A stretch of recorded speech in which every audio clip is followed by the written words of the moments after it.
संजय राउत की अलीबाग में एक सभा है तो वो वक्त भी ईडी से मांग सकते हैं, ये वो बता रहे हैं। इस वक्त आपने सुना है वक्त मांगेंगे वो ईडी से कि उन्हें थोड़ा वक्त दिया जाए, लेकिन क्या कुछ आगे होता है इस पर हम चर्चा करेंगे। शिंदे पक्ष की दलील के बाद अब अभिषेक मनु सिंह भी रख रहे हैं पक्ष। संजय शर्मा हमारे सहयोगी इस वक्त हमारे साथ जुड़ रहे हैं। उद्धव सरकार के वकील अभिषेक मनु सिंह भी ने उठाए हैं सवाल कि आखिर सुप्रीम कोर्ट क्यों, हाई कोर्ट आप पहले क्यों नहीं गए।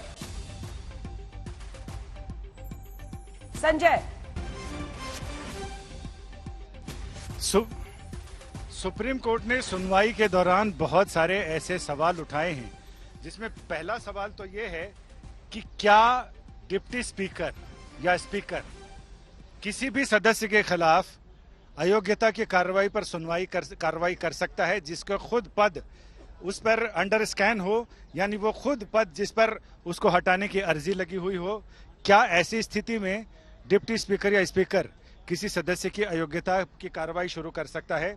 इसके अलावा कोर्ट ने जिस समय अभिषेक मनु सिंघवी ने पुराने जजमेंट साइट किए हैं, उस पर सुप्रीम कोर्ट में जस्टिस सूर्यकांत जो इस बेंच को लीड कर रहे हैं, उन्होंने कहा कि सुप्रीम कोर्ट के जिन पुराने फैसलों की बात आप कर रहे हैं, उन फैसलों में हालात बिल्कुल अलग थे, इससे मैच नहीं खाते। यहां तो खुद डिप्टी स्पीकर को अपने पद पर जारी रखने के नैतिक जिम्मेदारी ये चुनौती के अधीन है, मतलब जिसको चुनौती यहां पर दी गई है। वहां स्पीकर के साथ ऐसी स्थिति नहीं थी, लेकिन यहां स्पीकर के साथ ऐसी स्थिति है जिसमें डिप्टी स्पीकर का पद, डिप्टी स्पीकर के पद पर बैठा व्यक्ति खुद ही सवालों के घेरे में है, लिहाजा वो अलग चीजें हैं। और ये बड़ा सवाल, इस पर अभिषेक मनु सिंघवी ने कहा है कि आप हमें पक्ष रखने के लिए कुछ समय दीजिए तो हम आप कोर्ट के तमाम सवालों के जवाब दे सकते हैं।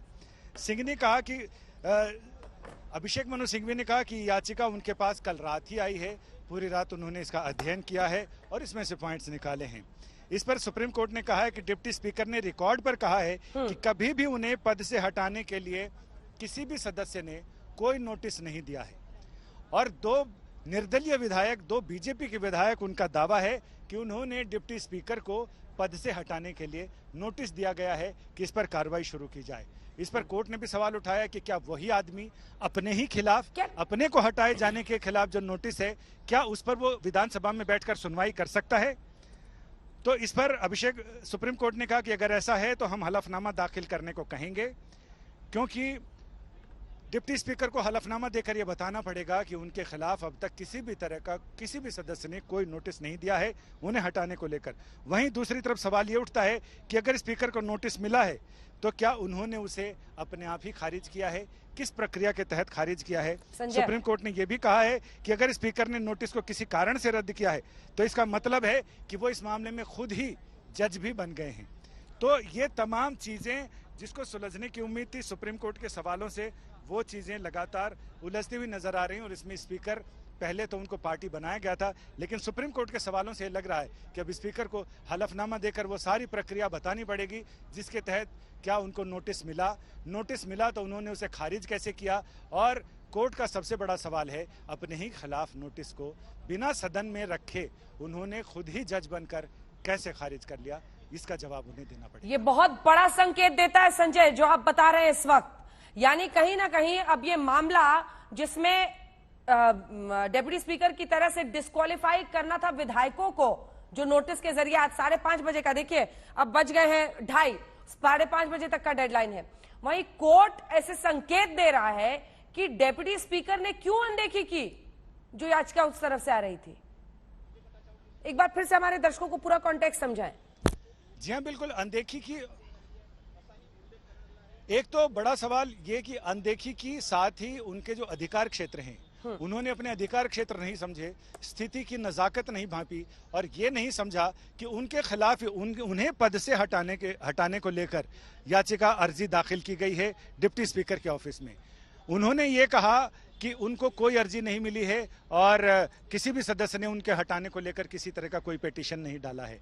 इस पर कोर्ट ने कहा कि अगर ऐसा है तो आप हलफनामा देकर ये बताइए कि आपको किसी ने हटाने के लिए कोई अर्जी नहीं डाली है।